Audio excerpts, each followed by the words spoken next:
Hi guys, I'm Eclipse. Welcome to another meta-analysis video.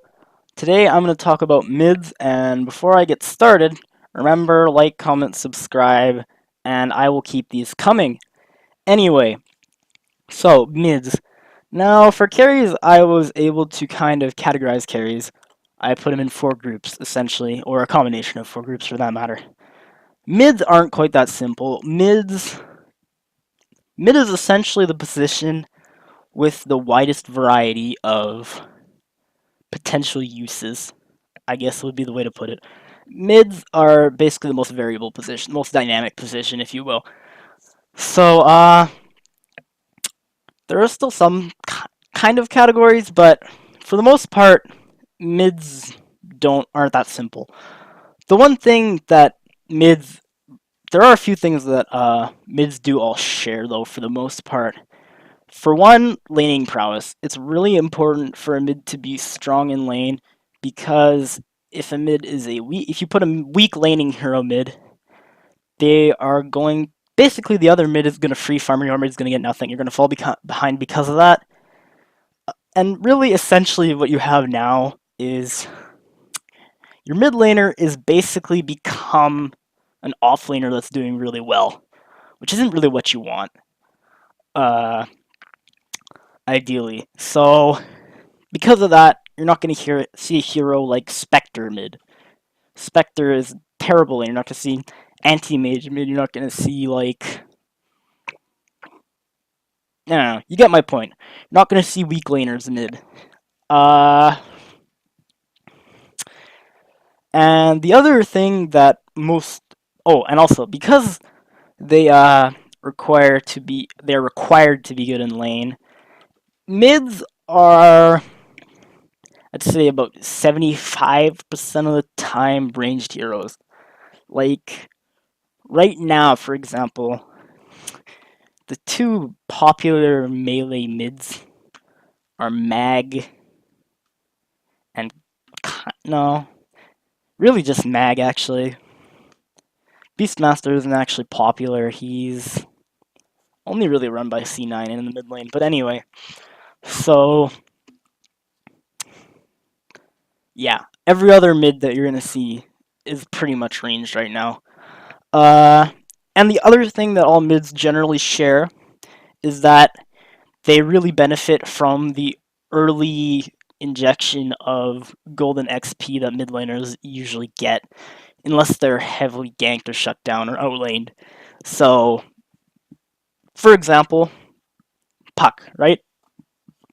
What a Puck wants to do is Puck wants to go to the mid lane, and he wants to get his Treads Bottle Blink and his level 10, 11 as soon as possible. So that's why Puck goes mid, right? He's a relatively strong laner, and he really needs the early levels and the early gold to be effective. So yeah. Other things that mids share. After that, mids become fairly variable. The one thing that most mids share after that is the ability to push out the lane, because pushing out the lane is the only way that you can secure runes without losing gold. And if you can't secure runes in the early game, you're pretty much either forced to bottle crow or go back to base, and you really don't want to do either at the end of the day. So secure runes if possible. But at the same time, don't secure runes without pushing out the lane. Because, like, a big thing you'll often see in your pubs, and something you can exploit, something you should fix if you do, is a lot of mids, as soon as it hits 2, 4, 6 minutes, they run off and they go get the rune. And when you do that, you're probably going to miss, especially if the other mid knows what he's doing, you're going to miss possibly an entire wave of experience. Now, sometimes this is decent, like, say you're playing Sniper and it's 2 minutes, you check, oh my god, a DD spawn top. Go ahead, get it, because that could pretty much win you the lane. But otherwise, I mean, like, if you leave mid at 2 minutes to go get a bounty rune and you miss the whole wave, you have essentially traded 4 creeps of possible gold and 4 creeps of XP for 1 creep of guaranteed gold and 1 creep of XP. And that's really just not worth it in the end. Even if you missed all 4 last hits, it's probably still not worth it. So it's really important to know what you're doing in that regard. But anyway, moving on. Like I said, mids are the most variable position, and mids almost kind of fall into other positions because of it. Like, a hero like OD, for example. OD is gonna go mid. He's gonna try and dominate his lane, and he's gonna try and transition into the hard carry for the team. So he kind of fits into that one role. Puck, however, he gets up his stuff and he starts making space. He plays almost as an offlaner.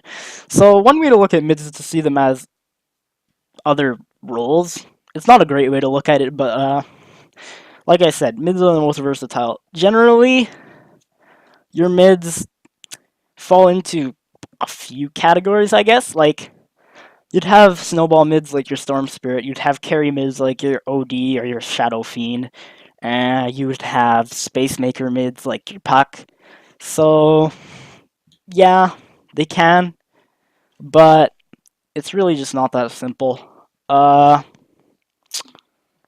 Mids. One thing actually, so in the context of the meta, let's talk about why we see mids, why we don't see mids, essentially. We'll start with the mid we don't see, Pudge. Why don't we see Pudge?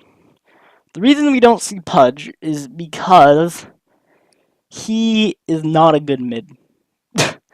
Now, if you remember a couple minutes ago, I was talking about what it's important for mids to have. I said it's important for mids to be strong laners. Pudge is not a strong laner. Pudge is, contrary to popular belief, Pudge is one of the weakest laners in the game. Generally, Pudge is never going to be able to farm in his lane, and Pudge is really dependent on snowballing. If you want to play Pudge, my advice to you would be to go to the offlane. The offlane is way better for this hero. He doesn't need farm. And honestly, if you're running a 3-1-1 lane setup and you're in a fair, kind of the lower tiers, I guess, or like not the lower tiers, just like an average tier, maybe somewhat high tier, supports probably aren't going to know how to zone, so you should be fine. You should be getting just about the same levels as your mid. So, yeah, that's my advice about Pudge. Anyway, moving on to a mid we do see. A mid we are seeing right now a lot of is Mag. Now, why are we seeing Mag? Now, like I said, mid is the most variable position.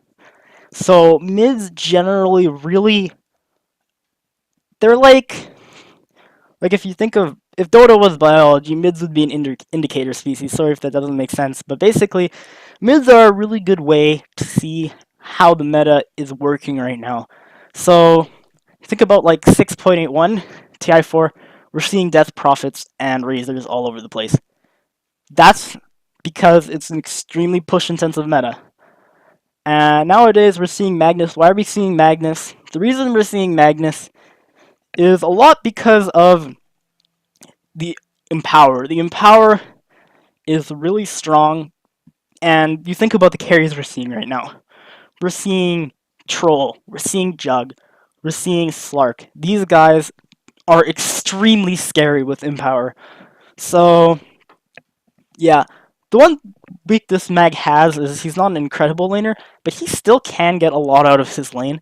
So it's not really a problem for him. He can easily farm with Shockwave. So, yeah. That's kind of how mids work right now in the metagame. And, yeah.